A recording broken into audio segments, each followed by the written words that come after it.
Hello everyone, welcome back to the channel. Today we're talking about the Nike Ja 1s.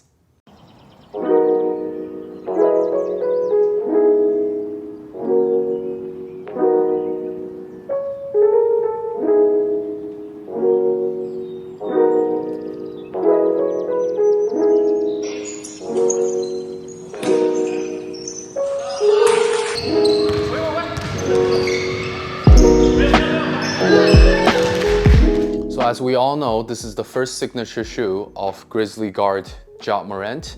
And when this shoe first came out, it was quite a lot of controversies with stuff that he was doing off the court.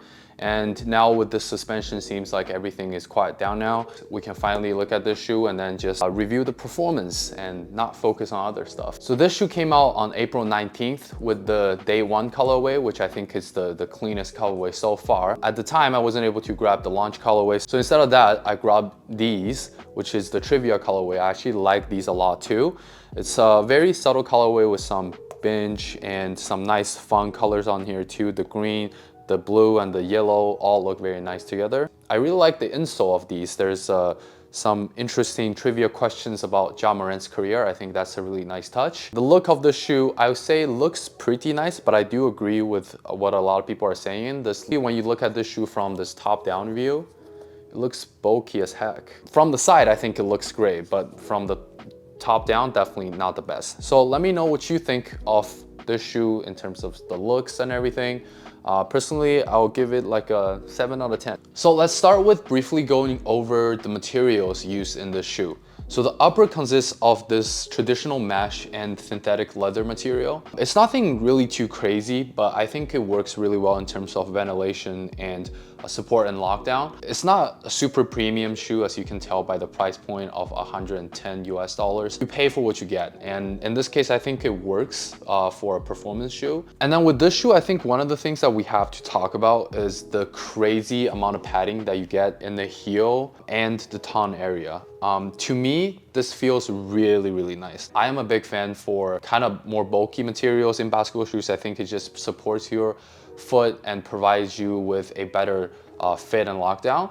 I really like this huge padding in the heel. It made me feel really secure when I was playing in it, although it does look kind of funny when you look at from the top-down view again. And in terms of the cushioning technology used in these, it features a standard rectangular Zoom air unit that's top-loaded in the forefoot, and also injected Phylon for the rest of the midsole. Overall, I would say this shoe is pretty light. It's not the lightest out there, but I would say still a very, very light shoe. And when you're playing in it, you definitely feel very fast and light in these. Okay, so let's now jump into the performance review of the shoe. In terms of the fit and lockdown, personally, I went with true to size and it fit me very, very well. Keep in mind though, I am someone that really like the feeling of my feet being choked in a basketball shoe whenever I play ball. So if you're not the biggest fan of, your foot being strangled, I would say for most people, if you have normal feet or you have even wide feet, I would have to recommend you to go into the store and try them out. But if you can't, just to be safe, I would recommend going down half a size because of the amount of padding in the shoe. It's really gonna strangle your foot, and also, the more narrower design of the forefoot, as you can see here. But if you get the right size in these, I think the fit and lockdown works really, really well for me, especially with these crazy padding in the heel. I really loved how this heel area hugged my ankles, made me feel really, really secure when I was playing in these. I had zero issue with heel slippage, and this shoe really felt like a one-to-one fit to me. There is no dead space in the toe area, there's no dead space on the sides of the shoe, and also didn't give me any pinching when I was playing in these. So I really have no complaints about the fit and lockdown at all. To me, this feels like a perfect fit. But I can see for some wide footers, the forefoot area might just be a little bit too tight. And then the toe space, this mesh material actually presses on your feet quite a lot. Next, in terms of the cushioning of the shoe, I would say this is a very, very balanced cushioning setup. As someone that's on the heavier side of things, I'm also not a guard, I'm more of a forward. I can say, although this is a shoe designed for guards, I had a great time playing in these, man. The cushioning felt really, really responsive. At the same time, the Phylon used here is actually quite soft. When I used to play in the Kyries that used Phylon, I didn't really like them a lot because how stiff the Phylon felt. But for some reason, this Phylon used here in the Ja 1s actually felt quite significant, especially in the heel. When I was doing heel strides or when I was running down the court using my heel a lot, I can feel the energy return from the heel through the Phylon material, which is actually very, very nice. And the Zoom Air unit in the forefoot felt pretty significant too. You know, it's not a crazy, Zoom Strobel unit setup or even a full length forefoot Zoom setup. It's just the one rectangular Zoom Air unit, but it actually felt pretty bouncy. So I think that has to do with the top loadedness of the Zoom Air unit. I can feel it right underneath my foot and it gave me a very, very nice bouncy feeling. In the heel, it's soft, it's responsive. In the forefoot, it's nice and bouncy. So I really enjoyed playing in this shoe. No matter how long that I played in these, I never felt like my foot was sore. I never felt like my knees were getting tired. It's just a very nice balanced setup.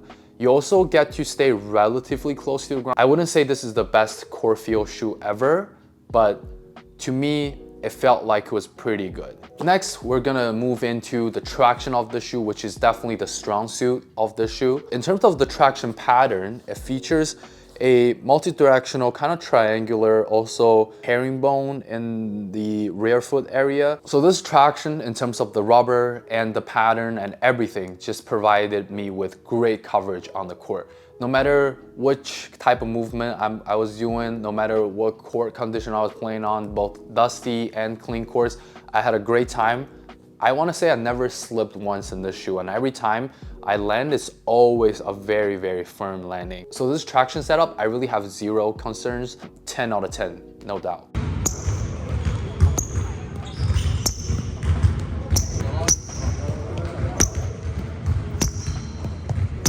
Last but not least is the stability and support in the shoe.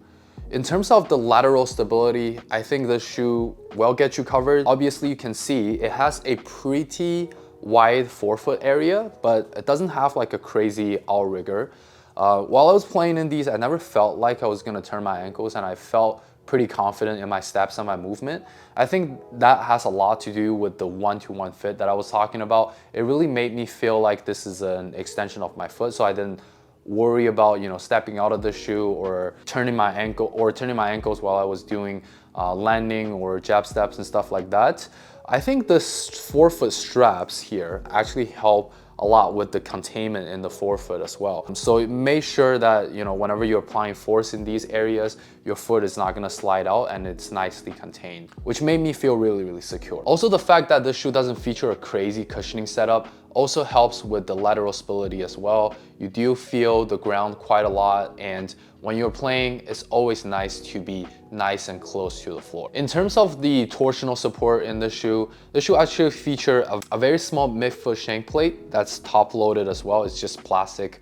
Obviously, you're not gonna get carbon fiber with the price range of this shoe, but you can see the shoe has quite a bit of rigidity to it, and it has a nice bounce back as well. So it's pretty tough to fold or turn the shoe whatsoever. It's a pretty firm and stiff shoe, and that definitely helps with overall torsional and lateral support. So now comes to the conclusion of my review on the Ja 1s. I think this shoe is a great option for either guards or forwards, anyone other than super heavy center players that I wouldn't recommend this shoe to.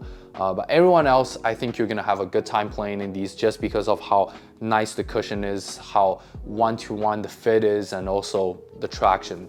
It's just unbelievably good. When the Ja 1s first came out, a lot of people were drawing comparisons between this shoe and the old Kyrie shoes. At first, I thought that would be the case too. After playing in it and testing the shoe out for a while, this shoe reminds me more of the PG1 and the PG2 shoes. I think maybe Nike is gonna use Devin Booker as a replacement to Kyrie, and then Ja's shoe feels more like the next PG line, which we now pretty much know that is ending too. So for this shoe, it really doesn't do anything spectacularly other than the traction.